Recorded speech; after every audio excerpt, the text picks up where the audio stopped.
Hi everyone, thanks for tuning in. It's great to have you here. We're Leeds University Christian Union and we'd like to welcome you to Wonder 2021. Now, if you're not sure what Wonder 2021 is exactly or why we're running it, I'm about to do a quick roundup for you so it's all good. So Wonder is a 2-week event run by the Christian Union exploring the wonder of life through different themes. And tonight's theme is the wonder of life, why true life is found in losing it first. And we just want to make clear that this is a space for anyone to engage with the questions of life and meaning and faith. So no matter who you are, what your beliefs are, what questions you have, everybody is welcome here. So we've got a great evening lined up for you all with a short talk on the wonder of life. Then we'll hear from James, who's a student at Leeds, and a bit about his experience of faith. And we'll wrap up at the end with a Q&A. So during our Q&A, we really want to answer the questions that you guys want to hear. So we'll be running a SLI.DO, which is where you can anonymously submit any questions you want to ask your speaker, or vote for questions that you want to see answered. So if you follow the SLI.DO link in the description below, or go to SLI.DO and enter the code #wonder, then you'll be able to access the page. And please feel free to submit any questions that you have during the talk or afterwards, and our speakers will answer as many as possible. Now, one of the biggest events we're running is the Wonder Cafe on Zoom at 8:15 after tonight. It gives you a chance to come and connect, to play some games, have a chat, just casually get to know some of the people in the Christian Union. So bring a cuppa if you want to join. You're especially welcome if you haven't been to a CU event before. However, if you want to come with your camera on or your camera off, that's absolutely fine. It would just be great to have you there and we can get to know you. So if anybody's just joined us, we want to say welcome and thanks for coming. So seeing as our theme for tonight is the wonder of life, we thought we'd ask you guys to think about something that's given you some life this lockdown. If you're with a friend, why not have a chat and see what's given them some life? Or if you're solo streaming, comment something that's, given you some life during lockdown in the chat below. So something very exciting, which I have to show you guys. I'm not gonna lie, I actually don't know if anyone will be able to top this, but my family got a puppy in lockdown and he's called Coda and he's a Dachshund Cross Maltese puppy and he is literally tiny. And I'm going to show you a picture of him now because he's literally the cutest. If you can see, that's him pressed up against the camera. He's literally so cute. And this is him playing with an old school tie. So yeah, thought I'd just show you guys what's given me some life over lockdown. So have a chat with the people around you or comment on the stream. It'd be great to see what you guys have been given life from. So just a final quick rundown of the evening. We've got a short talk going on, followed by a chat with James, who's a student here at Leeds Uni, and he'll tell us a little bit about his experience with faith. And finally, a Q&A to finish off. And a reminder for you guys to come and join the Wonder Cafe this evening at 8:15 on the Zoom link in the description below. It's a really great way to meet people and have some fun after this event. So, in case you missed it before, for our Q&A section this evening, we've got a SLI.DO running, meaning that during or after this event's talk, you can submit anonymous questions that you have relating to the talk, or you can vote other people's questions to the top of the answering list. You'll find the link to the SLI.DO page in the description below. So if you follow it, or if you go to SLI.DO and type in the code #wonder, you'll be able to access the page. And we really encourage anyone who has a question to ask it. No question is too big, no question is too little, too complicated, too simple. We'd really, really love you guys to answer the questions, ask the questions. And so a final welcome to anyone who has joined us here at Wonder 2021. We are Leeds University Christian Union. Thank you for joining us as we explore the wonder of life, why true life is found in losing it first this evening. So it's a great pleasure for me to introduce our speaker today, Adam Wilson. Hi, Adam. Hello. It's great to have you here. Thanks so much for coming. Do you want to tell us a little bit about yourself, what you currently do for a living and where you're from? Yeah, definitely. My name's Adam Wilson. I'm married to Genevieve, and I've got two kids, Judah and Imogen, and we live in York, where I'm the minister of a church called Trinity Church York. We've been here for a few years, but I studied in Liverpool and then lived in Leamington, lived in America. We've lived everywhere, but all of that has been really to get us to the point where we're in York, where I get to share the gospel with people week in, week out, and particularly with students at York University. Wow, that's amazing. You've been all over. So before we kick off, I just want to give everybody a quick reminder about the SLI.DO. I know you've heard it already, but we'd really, really encourage you to press the link below, enter the code #Wonder, join the page, submit any questions you have for Adam or for John, who is the speaker from our last Wonder event, and we'll try and get as many answered as possible. And you can vote throughout the talk and see the ones that you want to get answered the most go up to the top of the list. So Adam, I think it's over to you now. Great, thank you very much. I'm going to start by asking you guys a question. You're going to be kind of filling in that slide out and asking questions through the evening, but I'm going to start by asking you a question. What is the first thing that you're going to do once the restrictions for COVID are gone? Who is the first person that you're going to hug? Who's the first person you're going to go on holiday with? Where's the place that you're going to eat out? Who are the first friends that you're going to have over and cook for? Lately, it feels like many of us have had to put life on pause. And if you're anything like me, you spend far too much time thinking about how to live it up once Boris kind of presses play on life again. But if we're honest, we thought like that long before COVID restrictions came in. We kind of think and fantasize about getting the life that we've always really wanted. Getting to uni. Maybe it was, kind of a letdown having to be in lockdown for the first year of it. Or maybe it's just like the next holiday, the next job, or maybe just even getting to live in a house with housemates who actually do the washing up. It's going to be a dream, I tell you, when you finally get to live in a place that you don't go into the kitchen with plates stacked high because of someone else. But the reason, though, that we think like that, the reason that we're constantly kind of fantasizing and dreaming about a life that we really want is because deep down, we know that there is a life out there that I don't really have. There's a life that I'm missing. And it makes me look wherever I can to try and find it.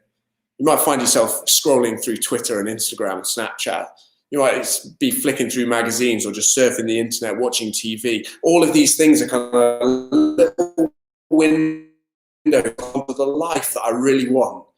Because out there is life, but I don't really have it. And every now and then, we grab hold of something that we think will give us life. But then it kind of just ends up slipping through our fingers and not really giving us the life that we really wanted. That life isn't really all we thought it would be. We're so desperate to really live and not just exist. Well, that is exactly how the disciples felt who were following Jesus 2,000 years ago when they were walking along dusty roads with him in Jerusalem. But the thing that was different between them and us is they seemed to have found someone who could give what they had grasped at but never really been able to get. We don't have the words up this time like we did last time, but I'm going to read some words for us from one of the eyewitness accounts of Jesus' life that record the things that he said and did. And what's really fascinating about them is the scene I'm going to read, it's been set by this miraculous moment. Jesus has just miraculously fed 5,000 people with nothing more than a few fish, loaves, and a small prayer. He'd been doing the miraculous, and his teaching has genuinely been out of this world. And the disciples are starting to think, maybe this guy is the guy who could really give life. And listen to what happens. This is in the Gospel of Luke. Now, it happened that as he, that's Jesus, was praying alone, the disciples were with him, and he asked them, "Who do the crowds say that I am?" And they answered, "John the Baptist. Others say Elijah, and others that one of the prophets of old has arisen." And then he said to them, "But who do you say that I am?" And Peter answered, "You are the Christ of God." So think about this. Jesus turns to his disciples privately, and he says, "Who do people say I am? What is it that people are saying about me?" Now, the reason he asks that question is because that question is already kind of filling every inch of the surrounding region. Like the street corners are filled with conversations about what just took place as Jesus miraculously fed the 5,000 on a hillside. Like as healing people and doing the impossible. People are thinking, maybe this is the man that could give us the life that we are all waiting for. Whether you were sat in a palace or you were a pauper on the street, everyone was talking about who this man Jesus could be. And so Jesus asks, what is it that the crowd is saying about me? Who do they think that I am? Now, as I read that, they give three options, which are pretty obscure names to us mostly. John the Baptist, they say, Elijah, or a prophet risen from old. Now, why does the crowd, why do the people in the surrounding region think this? Now, they're definitely not insulting Jesus. In fact, they're really complimenting him.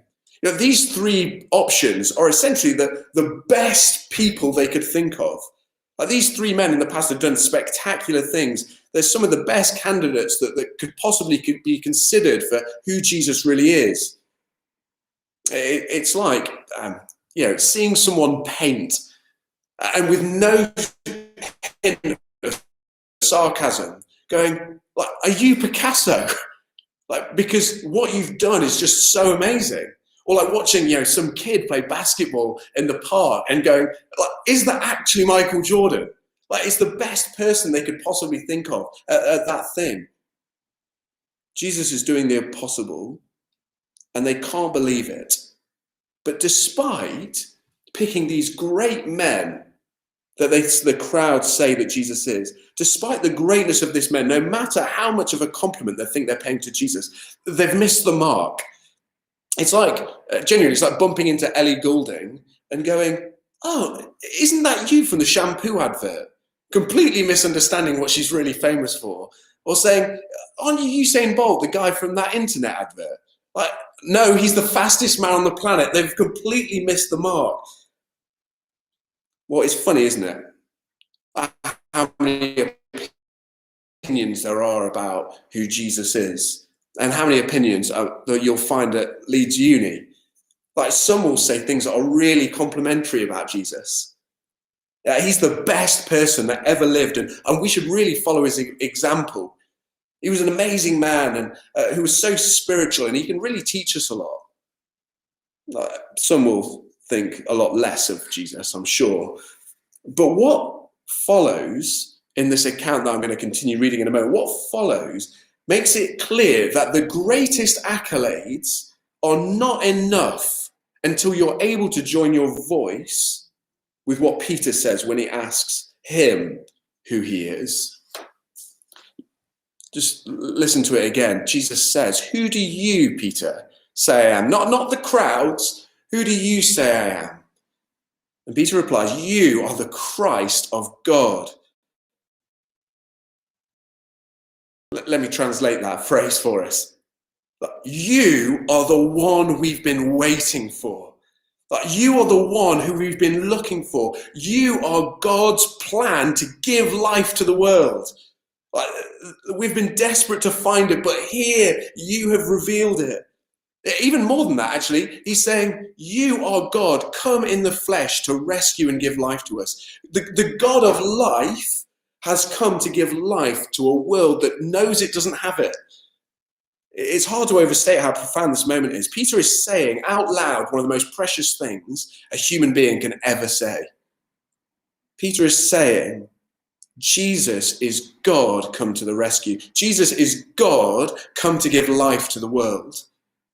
Jesus is not just a man who did amazing things. He is God in human flesh, God come to the rescue. And Jesus asks this of Peter, but boy, does he ask it of you too. Who do you say that Jesus is?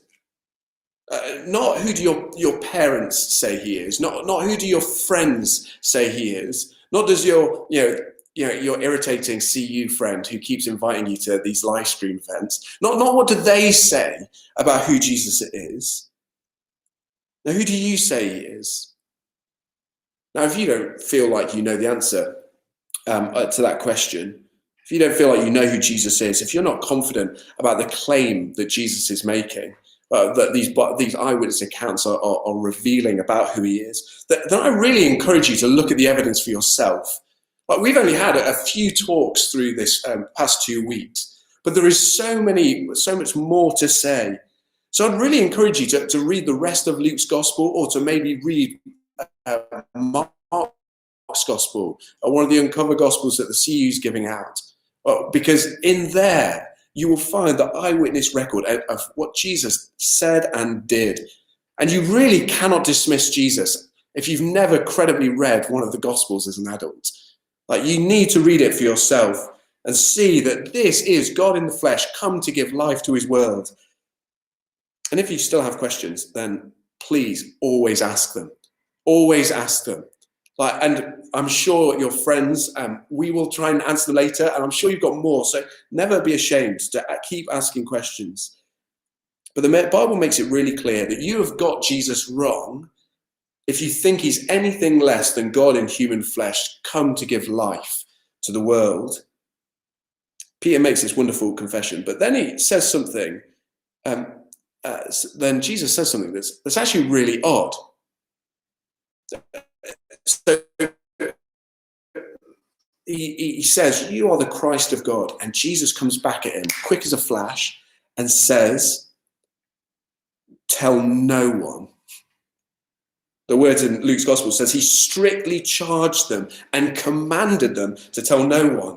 You are the Christ of God, he says, come to give life to the world. And Jesus says, tell no one what you've just said. Like, why on earth would Jesus say that?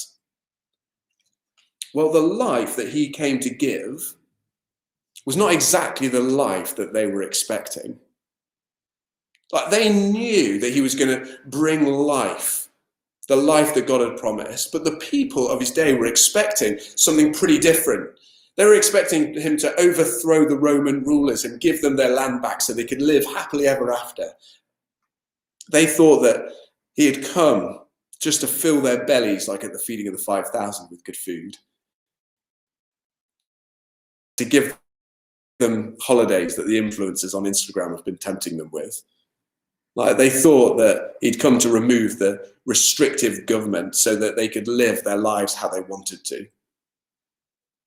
But to their shock, maybe to ours too, that is not the life that Jesus came to give. Gentlemen, it's Valentine's Day this weekend. I hope you know that.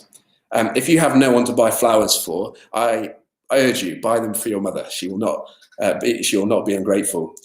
And I'm sure that on Monday there will be plenty of vases of cut flowers on kitchen tables and in bedrooms all over the country, if not around the world. But the sad thing is about a vase full of cut flowers is that they don't last. They've been cut from what gives them life. They might look beautiful, but they're dying. And no matter what you do, they're dying. They won't last. Like, you might fill up the water every day. You might pour those kind of weird packets of plant food in there to try and give it a bit more juice. You might kind of take them out of the sunlight so that they don't wither in the heat. but cut off from what gives them life, nothing can stop them dying. And the truth is that Jesus steps into a world full of people who look beautiful, but are like cut flowers. We're cut flowers, and we feel it. That is why we know that there must be a life that I do not have. There's something out there that I need, that I don't possess. And the truth is that the reason is we've cut ourselves off from the God of life by turning from him to seek life apart from him. In our hearts, we don't think we need God for real life. And actually, we can find it just in the things that he's made. But cut off from him, we're left trying to find life in plant food. The things of this world that are wonderful gifts from God, created to be enjoyed, but they were never meant to give you life. And so Jesus didn't come just to give any life. Jesus came to give his life, to make a way for flowers to be rejoined to the source of life, for sinners to be saved, for people like you and me to know the God that we have no relationship with by nature. Listen to what Jesus says. He charged them and commanded them to say nothing. And then he says this: the Son of Man must suffer many things and be rejected by the elders and the chief priests and scribes and be killed, and on the third day be raised. The moment he says, you're God, come to the rescue, come to give life. And Jesus says, yes, Peter, you're right. But here's the bad news. The way that I've come to give life is by giving my life. I'm going to die. God in human flesh, so committed to you knowing your maker once again, that he would give his life to deal with the root cause of our lifelessness, which is our sin, our rejection and rebellion against God. He dies on the cross, dealing with our sin, taking away all our guilt, all our shame, all our rebellious instincts against him. And he invites us to turn to him, to say sorry, turn to him and find grace in his name. When we turn to Jesus, we find forgiveness, guilt removed, shame covered over, all I've done wrong dealt with. Jesus is dying the death on his cross that was meant for me. Like cut flowers, one day I'll die and have to face judgment. But here, Jesus is dealing with your judgment, my judgment, if we would only come and let him bear it. You see, Jesus dies, the death that was meant for me, but did you hear that as well? And he rose, and to rise on the third day. He rose from the dead, securing the life we need, life, knowing God. And Jesus says, this is the life that I've come to give you. New life, knowing the God who made you.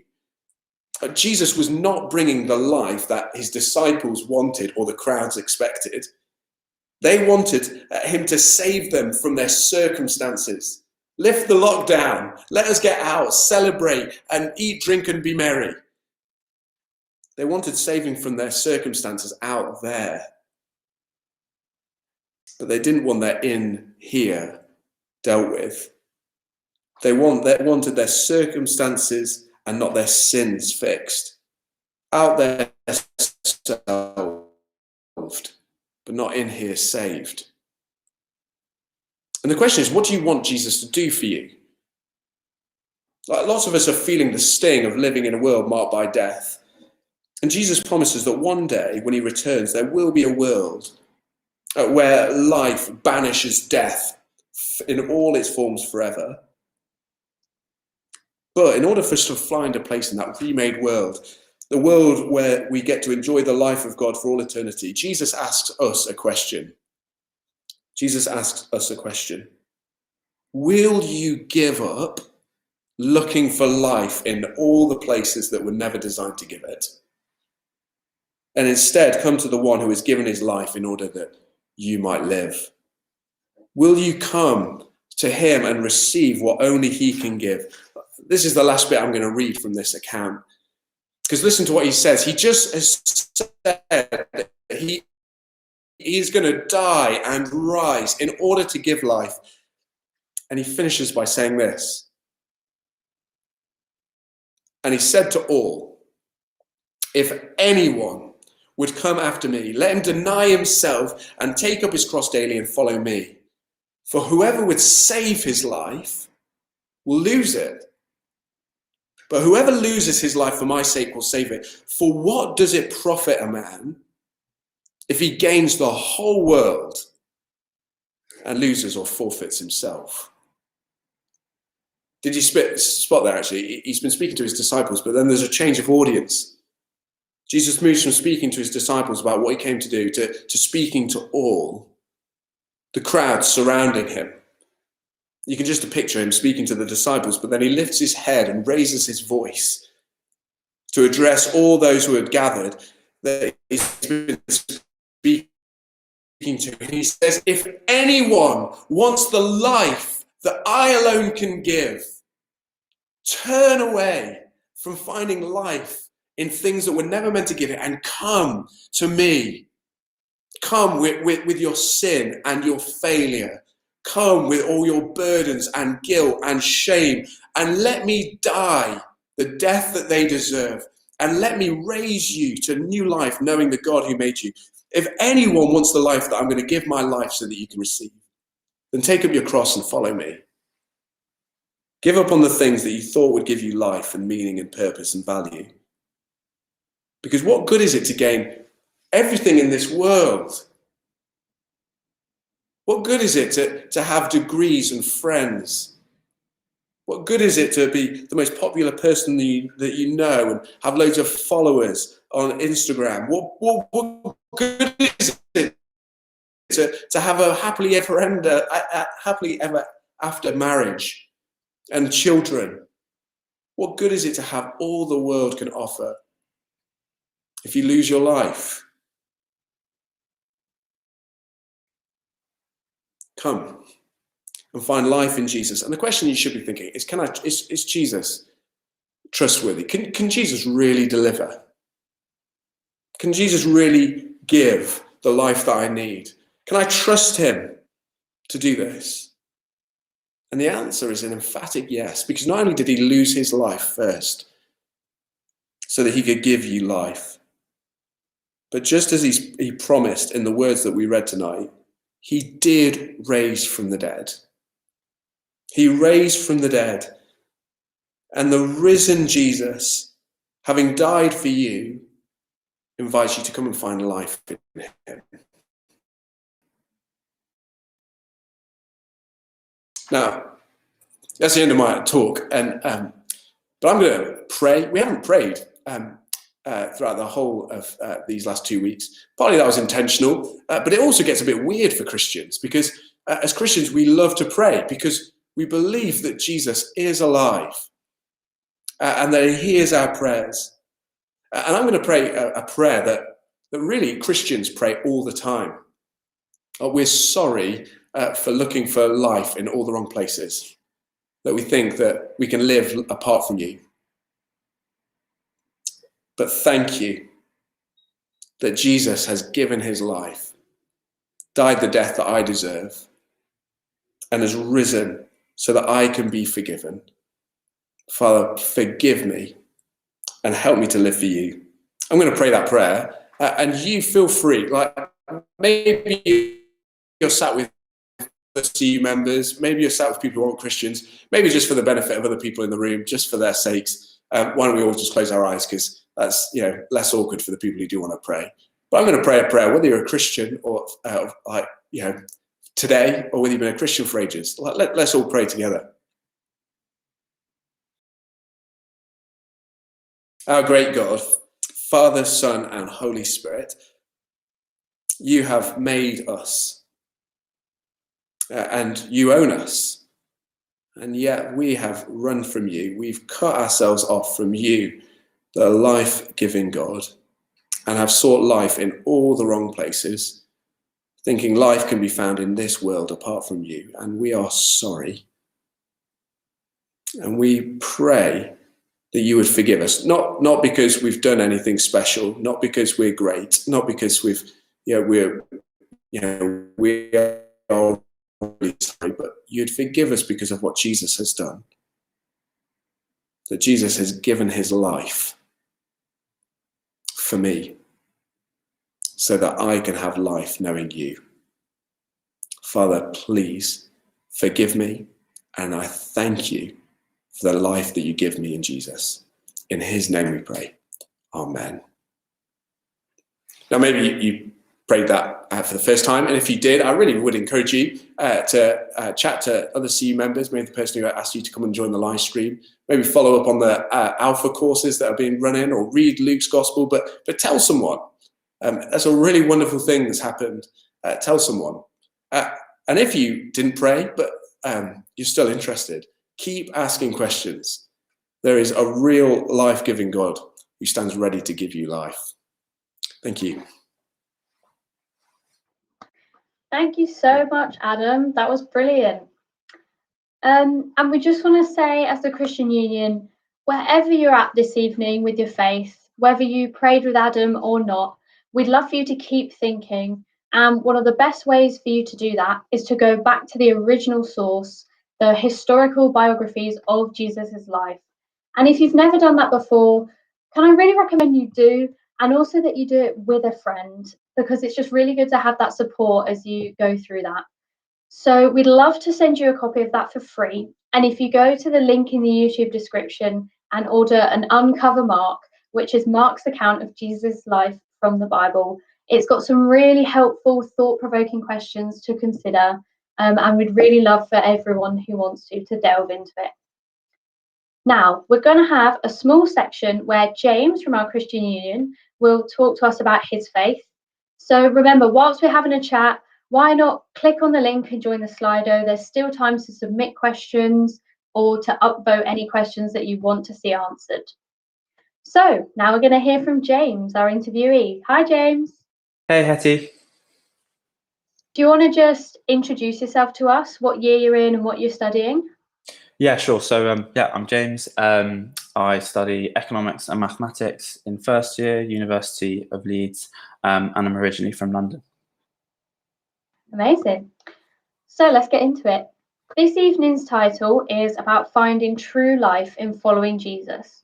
So you told us earlier that you had a significant moment quite recently where you experienced that. Do you want to tell us a little bit more about it? Yeah, sure. So this experience happened actually a year ago in February last year, and it was I had a gap year, and I went to this place called Live Village in South Africa, and essentially it's like a Christian orphanage, and I got to volunteer there, and it was really good. I could volunteer, and then I got the chance to do this discipleship school, which is essentially like learning more about the Bible and learning about God, and I got to do it with more people from the UK who are on their gap year as well. And a month in, everybody was talking about their how they came to faith, how they came to Jesus, and they were all talking about sort of they had to get through this barrier, this obstacle, and they had to make this massive leap, a big choice to follow God. And this obstacle which was in the way, they couldn't actually understand who God was and what he was for us. And I didn't really understand this, and I actually grew up in a church setting, but it still was quite new to me.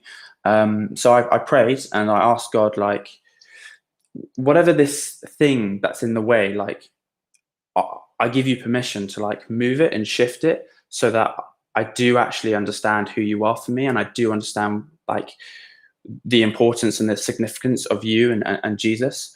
So I made that prayer, and then about a week later, we had a lesson in the evening, and midway through the lesson, I'm not feeling good, and I don't know why, but I just can't hold it in, and I'm about to cry. So I have to leave the room because I don't want to make a scene. anyway, so I'm outside and I'm crying now, and I like realize that this is the moment that I was praying about. This is the moment that my friends were talking about. And I was like, okay, this is it. I've got to make the decision now. So I first apologized to God, like, oh, I'm so sorry for like everything that I've done in the past. And like, I just reject all of that stuff that I ever did. And I deeply regret it. And I'm so sorry. And it was truly from the heart. And then I thanked him for like all the things that he did, like, and just giving me Jesus, or just giving us Jesus, and him dying on the cross and then coming back to life. And then I think the third was more just like, he did that for me. He did it. It was personal. And I think that just really hit, and I understood like who Jesus was, but specifically for me. And I think that was like the moment that, yeah, I became a Christian, which was really cool. Brilliant. Well, thanks for sharing. So you spoke about having a sense of something sort of feeling wrong inside you, something that you needed to shift. What do you kind of mean by that? Yeah, so I'd say as a person, I'm super competitive, a slight perfectionist, and I kind of want people's attention. I'm a bit of attention seeker. I want people to like love me and affirm me, and I'll go like out of my way to try and get that, which isn't the best quality to have. And then sort of mixed with my like years at school from like year 11 to year 13, it just wasn't good. So in year 11, my dad and my mum had a difficult relationship at the time, and my dad made the decision to leave the house, and that was big. And what was crazy about that was it was my GCSE years, and at school everybody was saying, oh, GCSEs are the biggest thing. Like, if you mess them up, that's it, life's over. And I was like, oh, really nervous and really scared. And because I said I'm competitive, like I want to do the best, I want to smash it. But yeah, it just made me really nervous, and it just wasn't good. Then year 12, my mum got cancer, which was like another slap in the face. And then, I mean, fortunately, she's cured now, which is good. But yeah, just sort of crazy. And then just between like year 11 and year 13, I was living in a house that originally had 5 people. Like it would have been 5 people. I have 2 older sisters, but it's just 2. It's just me and my mum, and it just felt really weird, and I felt really angry because my relationship with my mum got really tense, and like it did sometimes blow up, and yeah, it just was so frustrating. And I think the characteristics that I had, and then this environment made me do things that were really stupid looking back, drinking, experimenting with drugs, and just doing silly things. Like, this may sound really stupid, but like when playing rugby matches, I would try so hard but to get people's attention, or do something funny just to get people's attention. And I just go down this like spiral of getting instant gratification and it feeling good for like a couple of days, and then it just being trash and feeling terrible. And I don't know about people on this stream if you've ever felt like this. I'm a massive procrastinator, and the number of times I would wake up in the morning on a school day and just feel like, nah, I'm not going to do this. Sack it off. Like, I'm just not feeling it. I don't want to do this day. I just want to hide in my bed. I want to pretend that I'm ill and just not do it. And just having like no purpose. And I think I made that my identity. I made that sort of quick gratification my identity. And that's what really like dragged me down. But I'm obviously super grateful for what happened in South Africa. So yeah, talking about that, so after that big moment, did things feel differently? Were you sort of different? Yeah, 100%, 100%. I mean, instantly doing that prayer, I was crying, obviously, but I was happy. I was so happy. Sense of like euphoria, freedom, peace. It was just such an amazing feeling. And whilst those feelings I would have potentially had at a like smaller extent, but when I did the sort of stuff before with the instant gratification back at school, I would have had similar feelings. This one, the reasoning for these feelings was because of something so true, like the absolute truth of Jesus and how he's like, he's got me and he loves me so much. And that was what I was holding on to. And this was causing the feelings. So that was just an amazing feeling. So final question for you. Mm. Tonight's title is Why True Life is Found in Losing It First. Are there things that you've had to lose in your life while following Jesus? Stuff you could share with us about that? Yeah, so I mean, I guess I kind of mentioned it in the second question, of this sense of identity. And like my identity was in this quick gratification, like getting people's attention and doing all these stupid things. And obviously, like looking back, obviously I would never do that again. And I try not to do that again because it led me down such a bad path. But when you're in the moment, I think we've all had this where we become so blind and we just go like tunnel vision, and we just like look at the thing and we just love it and we just want it. And if we don't have it, it's like, what is life then if we don't have it? And there's just no purpose, and then it becomes our identity. And so the losing aspect of this question, I guess, is like, I had to say no to that identity. I had to reject it. I had to be like, those things are not good for me whatsoever. And actually Jesus is perfect for me. Those things are temporary, whereas Jesus is permanent. He's like eternal. And I think that has been really powerful. And I guess just to quickly add as well, what Christ has also given me is a community, is friends who love me no matter what. Like there's this sense of unconditional love. They love me for who I am, not for what I do. And I think that means that I don't have to worry about trying to do these things to be like, oh, look at me, I'm really cool or whatever, or I'm funny. Actually, I just don't need to do that because they already love me. And that is the same thing with God as well. Like God gives us that unconditional love, that he loves us. No matter if we fail or no matter if we try and get brownie points, it doesn't matter because he'll always love us. And I think for me, that's what keeps me going forever and ever. So yeah. Amazing. Well, thank you so much for sharing your experiences with us, James. It was brilliant to have you. So now it's time for the Q&A section. So please, everybody, could you get onto the Slido using the link below so you can submit any more questions you have or vote for the ones that you want to hear answered the most. So I'd love to welcome back our speaker for tonight, Adam, and the speaker from the last Wonder event, John. Hi to the both of you. Hi. Hello. So we've got some questions on the Slido here. Sorry, it's just taking a minute to load.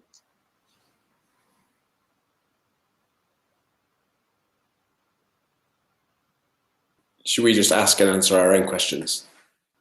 If you've got any. Oh, here we go. Sorry. It's coming up now.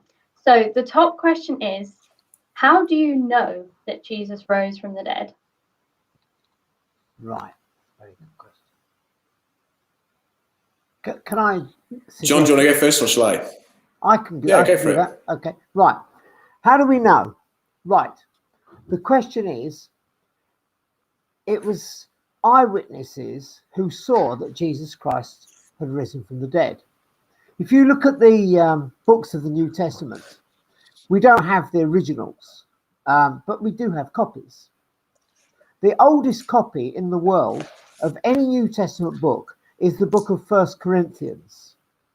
It was written in the 2nd century AD. In other words, quite a short time after the events happened. There was a person called Paul who wrote this. He said that Jesus Christ appeared to more than 500 of his followers at once, most of whom are still alive, although some have died. If Jesus Christ had just appeared to 1 or 2 people and they were all dead, then that's no evidence. Paul knew this was true because he was not afraid of writing it down that he literally rose again from the dead, and over 500 people saw him and they were still alive. So if Paul had been asked to say, what's the evidence? He's going to say, I've just got 500 people. That's rather a lot of evidence, right? So, and it's the oldest New Testament book. I tend to believe that is true. The second thing is how I see God answers prayer. When people pray to God, God answers in a tremendously powerful way. People prayed in 1984 that God would destroy the central control of religion in the Soviet Union. They prayed that God would destroy the control of people's ability to travel. They prayed that God would destroy the central control of politics. They prayed that God would destroy the control of the human mind. You can see today that God answered prayer. We've got a prayer answering God who is tremendously powerful. So, did Christ raise from the dead?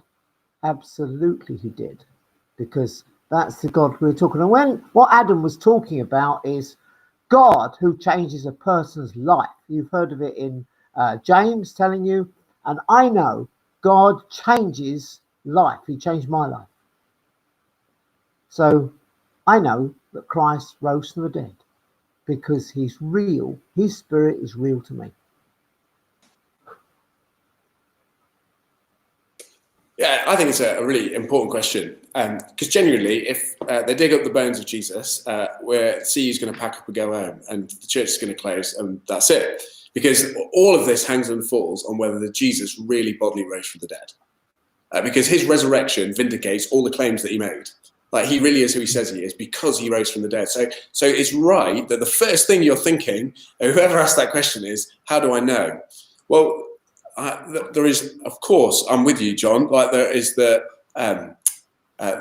personal testimony that we all feel, but just because some person believes it, that's not really going to stand up to it, because there's a lot of people who believe a lot of crazy things out there. So I need to be able to point to something in history. And as John says, these 500 eyewitnesses, that's no small thing. Paul is basically saying, go chat to them. Ask them to verify the story that they saw Jesus in the flesh. So there's that account, but also you really have to ask it on two levels. So one is, are miracles impossible?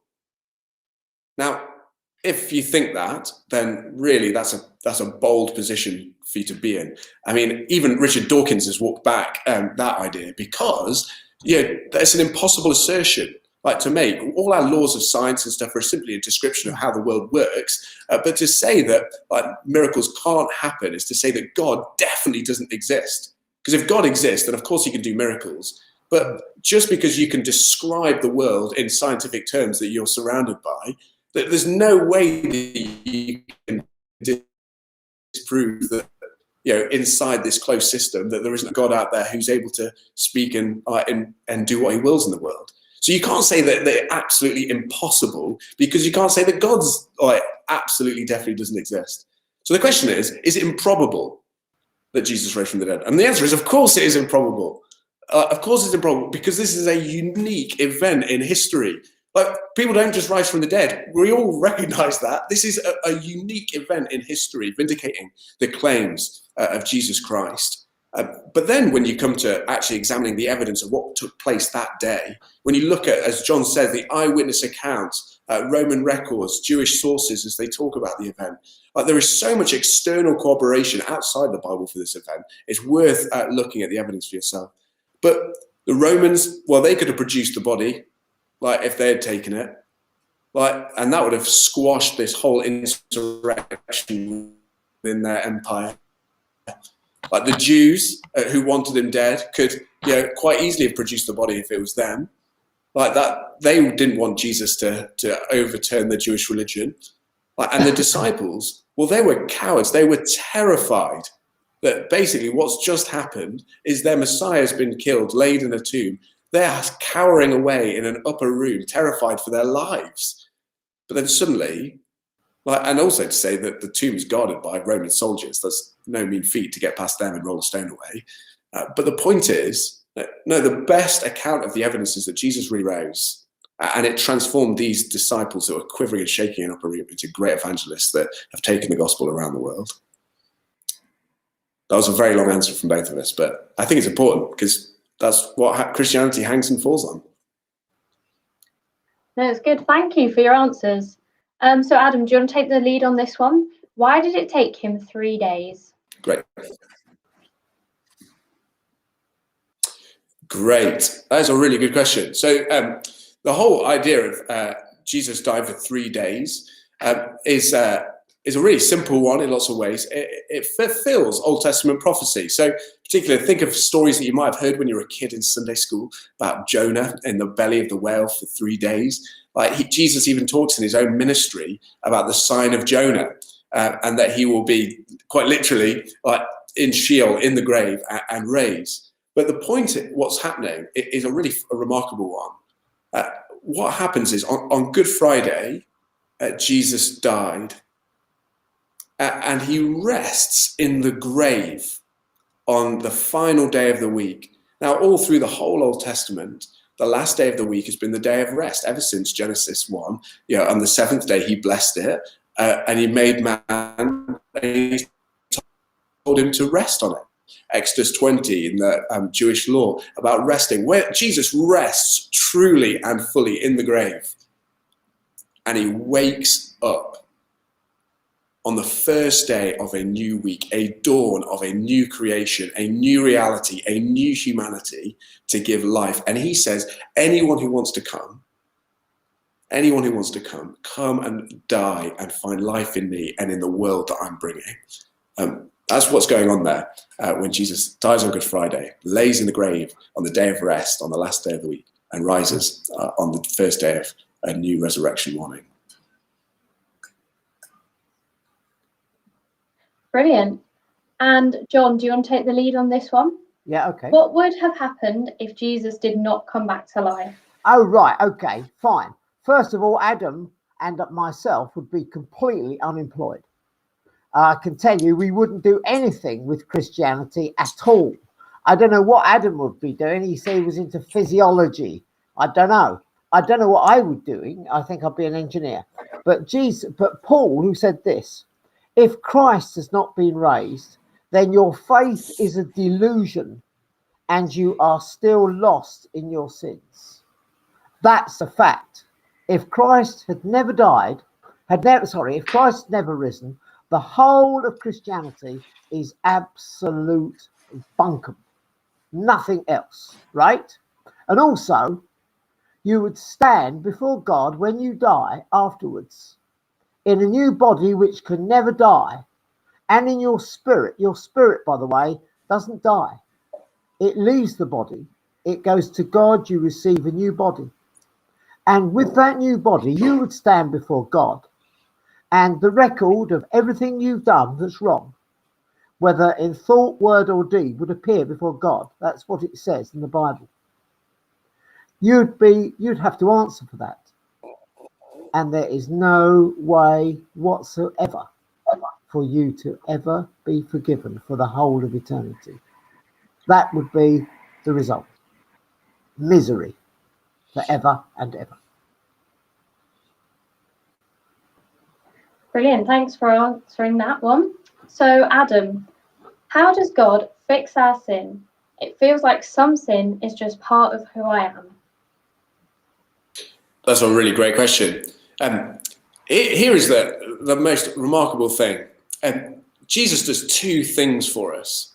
So what John's just described is basically, we know we're guilty. So on the cross, the judgment day that we're all going to have to stand before God, well, basically,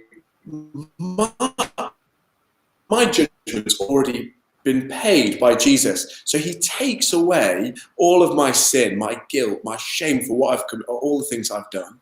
Right, so everything that God's, every transgression, every sin against God. It is paid for by Jesus.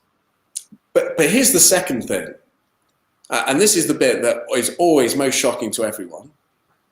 Jesus loves you so much that he would kill you. The invitation is to come and die, to put your faith in Jesus and be united to him. And Paul uses this picture of dying with Christ. It's kind of a picture of baptism. So maybe you've seen people who've become Christians and they've been baptized. The old them dies and a new them is raised to life. My sin is taken away, but my old me kind of dies. And Jesus raises, and I've given this not guilty verdict, I'm also given this new life in him. And that new life is radical and transformative. It means that Jesus gives me new desires. So whereas before I didn't want to love God, I wanted to love myself and live for me. Actually, he gives me new desires. I want to love him and live for him. I wanted to live certain ways, which I know didn't really please him, but now I long to do that. Now, do I do that perfectly? By no means. But every day, by his Spirit, he helps me more and more to become who he has made me in this new life that Jesus has given me. That's the wonderful news of the gospel. Not only am I not guilty, but God has made me new. And each day he helps me more and more and more, changing me and transforming me to live that new life that God has given me. Now, that's not an easy process. The Bible uses images like being refined by fire, like with this precious metal filled with impurities, and the only way that God can get it out is being purified by fire. Now that doesn't sound that easy, and life is filled with loads of hardships, and the process is slow and sometimes agonizing, and often our friends will see the changes in us before we see them in ourselves. But those new desires, those new habits, those new things, like God is working those things in us day by day. And I think that's the last question we've got time for. But thank you both so much for answering. And thank you for coming to these events over the last couple of weeks. It's been really good to have you both on here. Thank you. No, thank you very, very much. I know we've said this a few times, but please do, we'd love to get your emails about questions and things. That's right. We're more than happy. It's been a real pleasure to be with you guys. Yeah, thank you very much. I would say the same thing. Get in touch. That's lovely to hear that from you both. Thank you. So thank you to everybody who's tuned in tonight. I hope that most of you got your questions answered. So we're coming to the end of the event now and the end of Wander 2021, but we'd really love for the conversations to carry on still. So if you hear from an invite from a mate, why not message them and share your thoughts from tonight? If you're streaming together, have a chat. We really want to encourage you guys to share your thoughts with your mates and talk about it. Or why not chat to them about reading one of the biographies of Jesus' life that I mentioned earlier? And you can get them and other books about Christianity and faith free from our bookstall. So we've also got the Wonder More Google form. And if you look in the YouTube description, you can click on the link now if you want to and fill in what you'd like to do to keep up the conversation.